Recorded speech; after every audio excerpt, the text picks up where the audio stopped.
Hello and welcome to another episode of the Finrestra podcast. I am Jan Muschot. Warren Buffett once said, "Only when the tide goes out do you discover who's been swimming naked." And boy, have people been swimming naked in 2022. Investors saw the valuations of tech companies crash by 50, 70 or even more than 90%. The so-called geopolitical European Commission, who wants the EU to be the first climate-neutral continent, had to beg for gas around the world after boycotting Russia. But the naked swimmer that I want to focus on is the ECB, a favorite of this podcast. This is what Lagarde said about inflation at the end of 2021. An inflation profile, which looks like a hump. So it has clearly increased over the last 3 quarters. And we know how painful it is.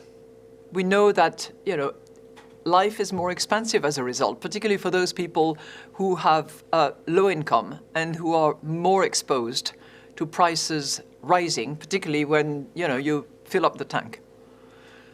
But we see it as a hump, and a hump eventually declines. And this is what we project for 22, that inflation will decline over the course of 22.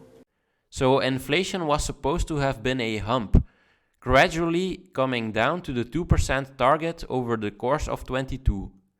But in fact, inflation had been too high since the summer of 21, and it basically kept on going up for the entirety of 22.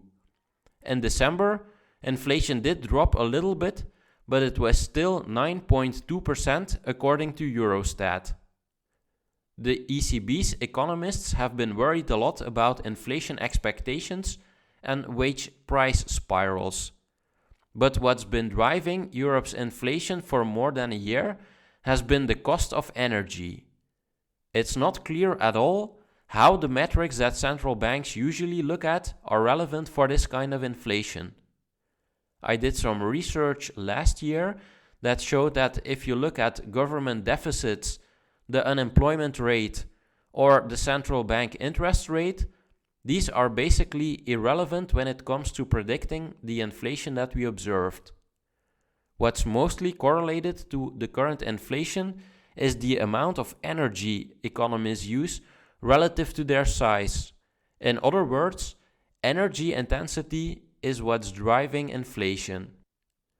And when it comes to energy, the ECB has screwed up. Yes, central bankers made a lot of speeches about climate change since Lagarde is in charge, but I can't heat my home with speeches and tweets. If the ECB had funded investments to make us less dependent on imported fossil fuels, inflation would have been lower. Imagine that the ECB had invested massively in building renovation, heat pumps and clean energy sources, while inflation was below target. This would have reduced our vulnerability to Russia and other geopolitical rivals. And fossil fuels would be a much smaller part of the consumer price index. On top of that, Europe's industry would have plenty of cheap energy right now. So energy-driven inflation was the first tide that showed the ECB was swimming naked. Now on to the second. With inflation out of control, the ECB needed to do something. While Lagarde said in 21 that it was unlikely they would raise rates in 22, the ECB has raised rates 4 times since the summer. The deposit facility rate went from negative 0.5% to positive 2%. But this exposes the ECB to another problem, which is the mismatch between its assets and liabilities. While inflation was below target, the ECB bought trillions of euros of bonds. A lot of these have a fixed negative yield. Under the PEP, the Pandemic Emergency Purchase Program, the ECB put a turbo on this QE. And how were these bond purchases funded? with bank deposits. Now, what happens when interest rates go up? The central bank starts to pay interest on these bank deposits, while its assets have a fixed yield. According to one estimate, the euro system is going to lose about 600 billion euro because of this failing risk management. Anyone with a basic grasp of finance could have predicted this. I even told the ECB to issue bonds instead of funding their assets with reserves. Of course, they didn't listen, because they are so smart. And what's extra sad is that the ECB has been complaining that governments haven't invested enough in infrastructure. Central bankers also complain about how untargeted government relief to help citizens and companies with their energy bills contributes to inflation. The problem is again that the ECB didn't put its money where its mouth was. For years, QE has kept government funding costs in check without any conditions on how governments should spend to keep inflation in check. Maybe as a serious, non-political central bank, the ECB should have actually made sure that these crucial investments got done.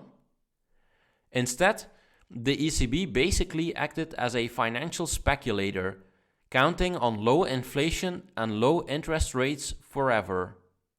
Again, just imagine that the ECB would have invested not in securities, but in real infrastructure over the past decade. How much better off Europe would be right now.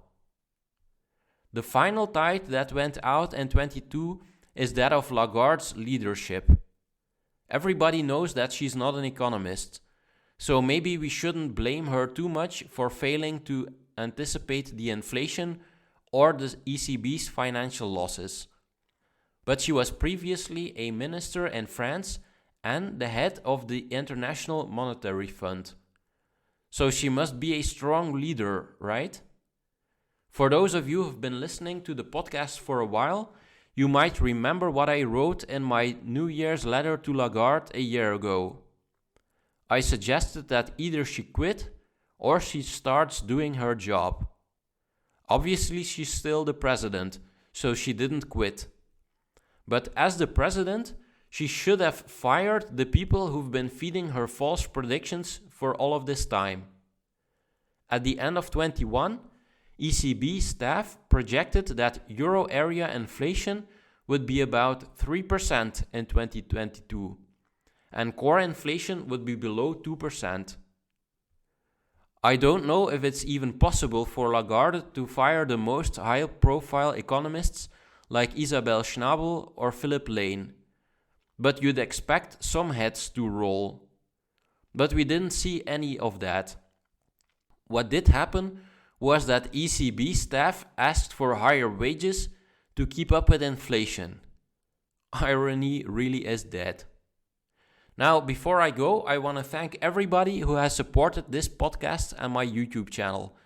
It's not always easy to combine this with my other work, but I very much appreciate your comments and the emails that I received. In the coming year, I am planning to release one podcast episode per month, and I want to do about a dozen deep dives into central banking and the financial system on the Finrestra YouTube channel. So if you want to keep informed, please subscribe either to the podcast or to the YouTube channel. This has been another episode of the Finrestra podcast. You can find me on Twitter at Jan Muschoot, or you can email me at jan.muschoot@finrestra.com. So that's jan.muschoot@finrestra.com. Thanks for listening, and till next time.